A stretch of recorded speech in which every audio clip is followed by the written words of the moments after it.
much love, enthusiasm. I went to high school here in New Hampshire. How many of you knew that? Wow. I went to Phillips Exeter Academy, graduated in 1992. And they had me back a few months ago, and I was honest, I said, I haven't been back since I graduated because I did not enjoy myself here. And then the student body erupted in applause. And I was like, whoa, that's not the reaction I was going for, and I sort of felt bad for the administration. So I grew up in upstate New York. I went to high school here in New Hampshire. Afterwards, I went to Brown University, not that far from here in Rhode Island. Didn't know what to do afterwards, so I went to law school. Spent 5 unhappy months as a lawyer. Then left to start a business that turns out did not work out, an ill-fated business. How many of you have started a business or organization or a club or even mailing list? Don't raise your hand. So if you have your hand up, you know that 1, it's a lot harder than you thought it was going to be. And 2, when someone asks you how it's going, what do you have to say? It's great. Turns out it's great until it doesn't work out. You're like, oh, turns out my company did not work out. My parents still told people I was a lawyer for a while. They were like, oh, he's doing great. So my business flopped, but I'd been bitten by the bug. I found trying to start a company was invigorating and genuine, and so I stuck with it. I joined a series of growth companies as an early employee, learning from more experienced entrepreneurs, and then I became the head of an education company that grew to become #1 in the United States and was bought by a bigger company in 2009.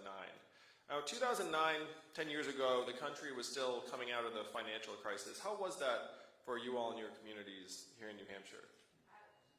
It was rough, right? I mean, it was rough in most of the country. And I thought I had some insight as to why that had happened. That the wannabe whiz kids from Exeter and Brown and Columbia had all gone to Wall Street and devised these financial instruments that had crashed the economy. And so I thought, well, that's a train wreck. That's a disaster. What can we do about that? So I quit my job and started this organization called Venture for America that trained young entrepreneurs to create businesses and jobs in Detroit, Cleveland, Birmingham, New Orleans, and other cities around the country.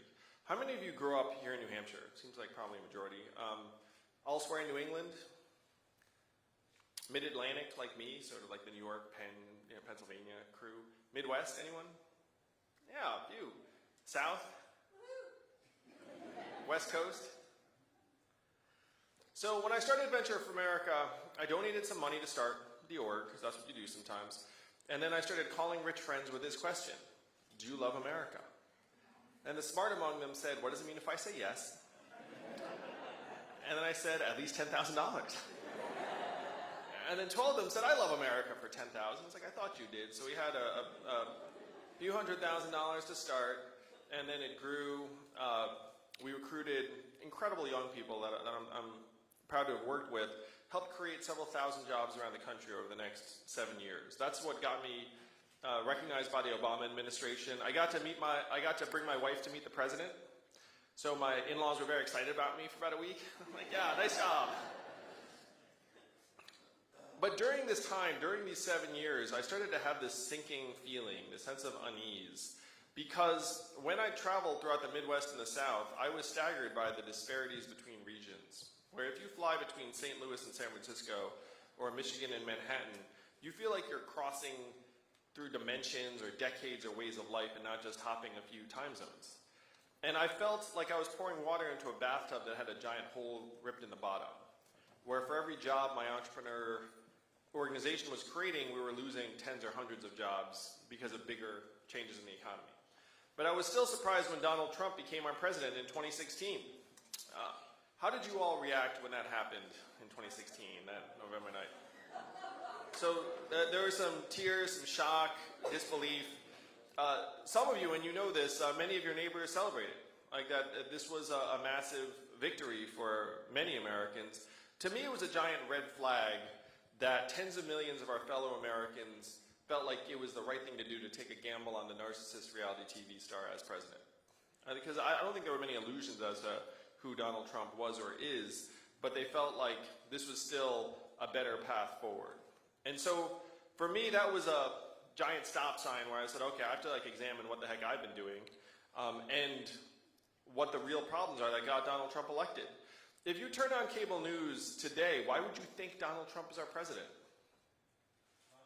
Russia.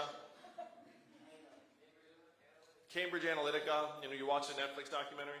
Yeah, that's a good doc. Catchphrases and name calling, Twitter, Hillary Clinton, discontent, emails, Facebook, FBI, sort of all mixed together in a cocktail, right? Like a really gross cocktail. So this is like the cocktail of reasons that's been presented to us as to why Donald Trump is our president. But I went through the numbers and found what I believe is the most clear and direct and powerful explanation, which is that we automated away 4 million manufacturing jobs in Michigan, Ohio, Pennsylvania, Wisconsin, Iowa. And if that list of states sounds familiar, those are the states that Donald Trump needed to win, and did win. And now we are doing the same thing to millions of retail jobs, call center jobs, fast food jobs, truck driving jobs, and on through the economy. How many of you have noticed stores closing where you live here in New Hampshire? And why, look around, I mean, everyone's hands are up. Why are those stores closing? Amazon. $20 billion in business getting sucked up by Amazon every year. It's closing 30% of American stores and malls. How much did Amazon pay in taxes last year? Zero. That is your math, New Hampshire. 20 billion out, zero back. 30% of your stores and malls closed for good. And one of the most common jobs in your state is being a retail cashier. The average retail worker is a 39-year-old woman making between $9 and $11 an hour. When her store closes, what is her next move? When you all call a big company and get the customer service software, the bot, you probably do the same thing I do, which is you pound 000, say human, and try to get someone on the line as fast as possible, right? How many of you do that? Raise your hand. Yeah, that's all of us. That software is terrible. But in 2 or 3 years, the software is going to sound like this. Hey, Andrew, how's it going? What can I do for you? It'll be seamless, efficient, delightful, a little bit seductive, apparently. Optimized for me. You're like, oh, wow, you're making me feel a little warm. Well, it's going to be so efficient that you might not even realize it's software. That's how good it's going to be. It's not true artificial intelligence, but it's going to be software that's sophisticated enough to detect changes in your tone of voice. It can map to millions of different interactions. So here's a trick for the AI. Just act like you're angry, and then they'll be more responsive and probably give you free stuff. Anyway, what is this going to mean for the 2.5 million Americans who answer a phone for a living right now that make $14 an hour? I just spoke to 70 CEOs in New York City, and I asked them, I was like, how many of you are looking at replacing your back office clerical workers with software and artificial intelligence? Guess how many hands went up out of 70? All 70. And we knew all 70 hands were going to go up because you could actually fire those CEOs if they did not replace those workers with that software. Because they have to optimize for the bottom line, one variable. And if you say, I can replace hundreds of your call center workers with software, and there's a licensing fee, and it's a lot less than those salaries, then you have to do that deal. Now, I'm going to talk a little bit about truck driving because to me it's one of the most disastrous scenarios that's unfolding before our eyes right now. How many of you all know a truck driver here in New Hampshire? It's the most common job in 29 states. There are 3.5 million truckers. The average truck driver is a 49-year-old man making about $50,000 a year, spending days away from his family. 94% men, so I'm not like stereotyping. It's like, oh, like he's acting like all truckers are men. It's like, yeah, most of them are men. And right now, they're doing their jobs. In many cases, their health is starting to have some issues. My friends in California are working on trucks that can drive themselves. And they're working on those self-driving trucks because the cost savings to automating truck driving are estimated to be $168 billion a year. Think about that number for a second. That's a lot of money. That's enough money to employ hundreds of the smartest engineers in our country to solve the set of problems around self-driving trucks. I literally have friends working for these companies, and they tell me they're 98% of the way there. Now that sounds like a lot, but a 2% error rate is very high when you're talking about trucks. You can't just have like semis like smashing into things and be like, uh-oh, that's another error rate. And the self-driving trucks are really terrible with something called snow. Because if the road markings aren't clear, then the computer's not sure what to do. That's one reason why they're testing these trucks in Arizona. So how are they going to get the last 2%? They believe that with 5G, they can equip the trucks with teleoperating software. So think about this 6 years from now. We have 5G everywhere. You have a truck driving through New England, weather's bad, computer's not sure what to do. So then it beeps, and there's a teleoperator in Nevada in a warehouse who then is notified, hey, you need to drive this truck. He then beams into the truck and drives it like a video game because there are cameras in the front of the truck, so we can just look out the front. So he's just driving it from Nevada. And then when the computer beeps and says, I've got it again, then he beams back out. What is the ratio going to be between teleoperators and the 3.5 million Americans who drive a truck for a living right now? 1 to 20? 1 to 30? What's that going to mean for the 3.5 million truckers or the 7 million Americans who work at truck stops, motels, diners, and retail establishments that rely on the truckers getting out and having a meal every single day? We're in the midst of the greatest economic transformation in the history of our country, what experts are calling the fourth industrial revolution. Have you ever heard a politician say the words fourth industrial revolution? Just now. And I'm barely a politician, which you probably noticed. So these are the problems that got Donald Trump elected. The Democrats are acting like Donald Trump is the cause of all of our problems. He is not. He is a symptom. He's a manifestation of the fact that our economy is evolving in fundamental ways and more Americans are getting pushed aside. And those changes are only accelerating while he's in office. So these are the explanations that I found in the numbers. And if you doubt this explanation, there's a straight line up between the adoption of industrial robots in a voting area and the movement to Trump. It's the strongest correlation anyone can find. If you graph it, it just goes straight up to the right.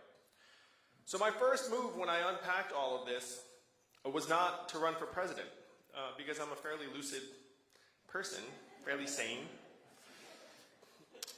So my first move was to go to DC, lay out the facts to some of our leaders and say, hey, it's not immigrants that are causing these problems, it's automation and an evolving economy. And we need to wake America up to the fact that we're scapegoating, people have nothing to do with it, scapegoating cause has nothing to do with it, our media is not helping, and here are the true problems. What are we going to do about it? And what do you think the folks in Washington, D.C. said to me when I asked, what are we going to do about it? Can't talk about it. Yeah, number one is can't talk about that. Number two, we should study that. Number three, we must educate and retrain all Americans for the jobs of the future. And that sounds very responsible. But I looked at them and I said, sounds great.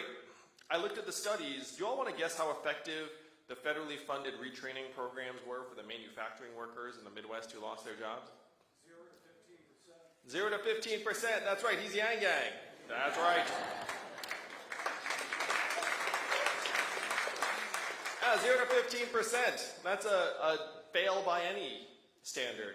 And when I said to the folks in D.C., hey, we're terrible at retraining, by the numbers, according to all these independent studies, you know what the response was? I guess we'll get better at it. And someone in D.C. said something that led me to you all here in New Hampshire today. He said, Andrew, you're in the wrong town.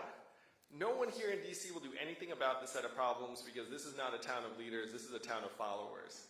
And the only way we will do something about it is if you create a wave in other parts of the country and bring that wave crashing down on our heads. And I said, challenge accepted. I'll be back in a little while, and that's why I'm here running for president.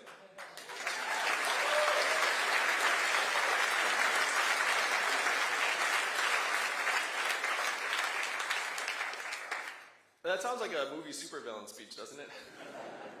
But it's a DC lobbyist. Turns out they're kind of the same.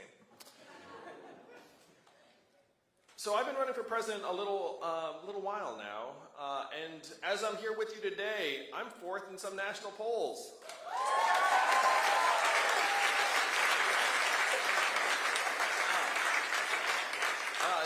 It's amazing the growth that we've had in this campaign because Americans are very smart, and Americans recognize the truth when they hear it. So the question is, what are we going to do with this set of problems? If the recipes out of DC's not going to help us. Like, we're going to have to do this ourselves. And when I say we, I really mean you, because you are the voters of New Hampshire. Turns out you're some of the most powerful people in Western civilization. Oh, it doesn't feel like that. You're just living your lives being like, hey, you know, like it turns out you all are the most powerful people in Western civilization. I can even I'll break down the math for you. It's fun. You know how many Californians each of you is worth? 1,000. That's right. So there are about 200 people in this room today. That's like 5 football stadiums full of Californians here in this room. This room is actually the ideal room to launch a revolution from. This is the hub of the revolution. It may not feel like it, but again, each of you is worth your weight in gold. I've done the math. It does not take that many of you to take a new vision to the rest of the country and have it spread like wildfire. This is not just an opportunity, this is a responsibility, honestly, because if you guys don't do this thing, then we have another 4 years of watching our way of life deteriorate. So the question is, what is the vision? When you first heard about me in the campaign, you heard something like this. There's an Asian man running for president who wants to give everyone $1,000 a month. Remember that? Remember the first time you heard that? Nothing like the first time, am I right, New Hampshire? And the first time you heard it, it sounded like a gimmick. It's like, haha, like that will never happen. But this is not my idea. Thomas Paine was for this at the founding of the country. He called it the citizen's dividend. Martin Luther King fought for this in the 60s. He called it the guaranteed minimum income for all Americans. And it is what he was fighting for the day he was assassinated in 1968. 1,000 economists endorsed it, and it was so mainstream that it passed the U.S. House of Representatives twice in 1971 under Richard Nixon, the Family Assistance Plan. Came this close. And then 11 years later, it actually did pass in one state where now everyone in that state gets between $1,000 and $2,000 a year, no questions asked. And what state is that? Alaska. And how does Alaska pay for it? Oil. And what is the oil of the 21st century? Technology, software, data, self-driving cars and trucks. A study just came out, if you saw The Great Hack on Netflix, you remember this. A study just came out that said our data is now worth more than oil. Did you see that? Do you all remember getting your data check in the mail? I don't. Where did the data check go? I'll tell you. It went to Facebook, Amazon, Google, Netflix, and the rest of the gang, who again are paying zero or near zero in taxes. So this is the true nature of the 21st century economy, that this data dividend that we should all be getting instead is getting spirited off into the cloud to multinational tech companies that will pay zero back into the system. So after I'm president, thanks to you all, thank you New Hampshire, after I'm president we passed the freedom dividend. How would you spend $1,000 a month in real life after it starts getting deposited into your account? Tuition, healthcare, food, was that cleaning, savings, cleaning, housing? How much of it would stay right here in New Hampshire? The vast majority of it. A little bit of it would float up to the cloud. You would upgrade your Netflix subscription and get like an extra Amazon goodie. But most of it would stay right here in New Hampshire. It would go to car repairs you've been putting off and daycare expenses and Little League signups and nonprofits and arts organizations. This is the trickle-up economy from our people, our families, and our communities up. It's particularly powerful for rural areas that are getting depleted systematically in this economy. Creates a genuine path forward and also gives our children a chance to live the kind of life that they want in an environment of their choosing instead of feeling like they have to go to certain places to access certain types of opportunities. The trickle-up economy would work unlike the trickle-down economy, which we all know was garbage. Even the Republicans knew it was garbage. They're just really good at naming stuff.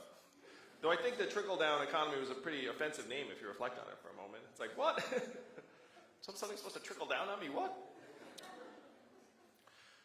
So this is the trickle-up economy from ourselves up.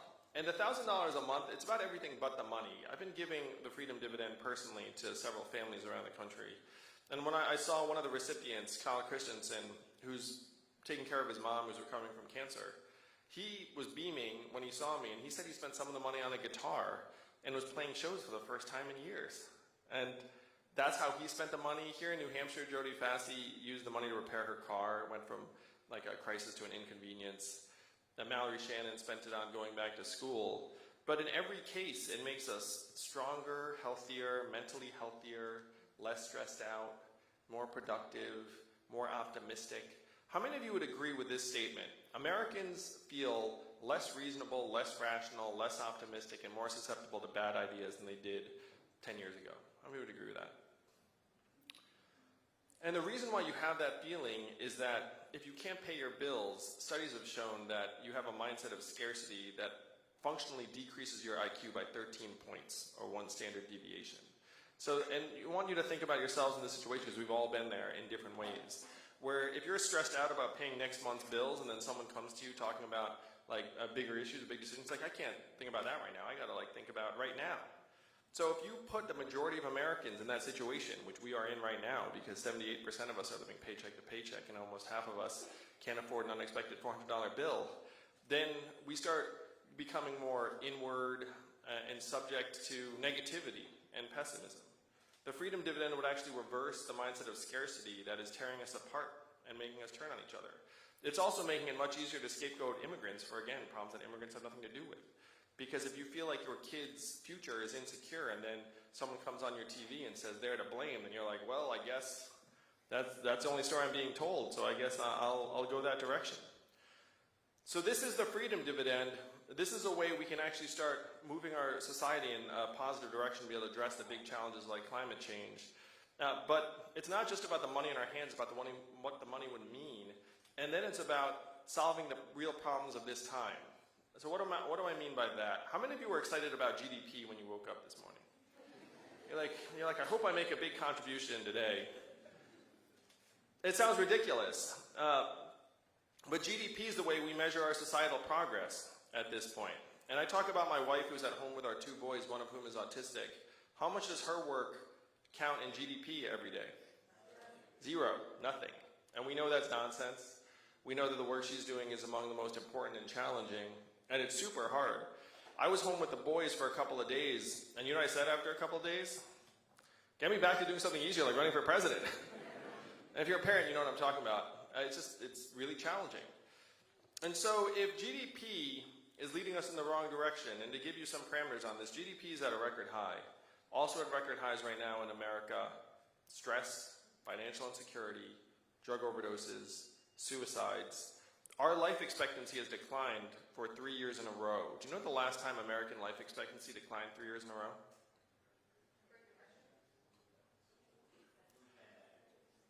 The Spanish flu of 1918.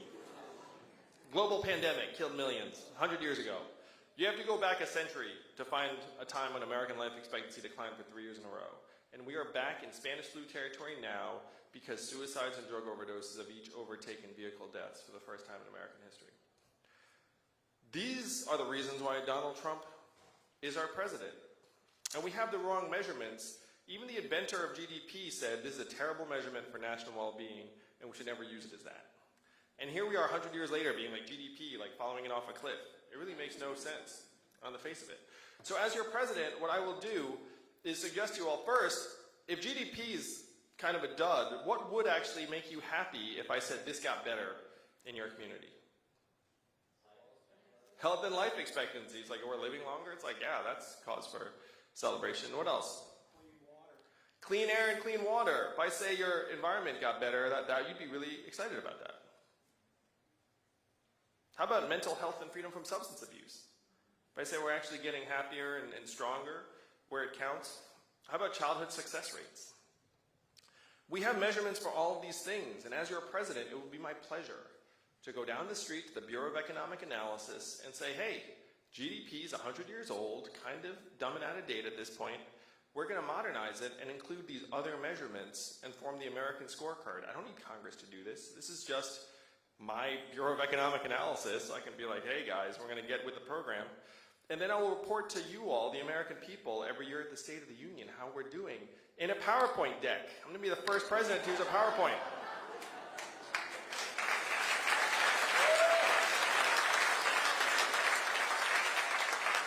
So this is the vision of our economy that we have to take to the rest of America as soon as possible, one that actually addresses the realities of the 21st century.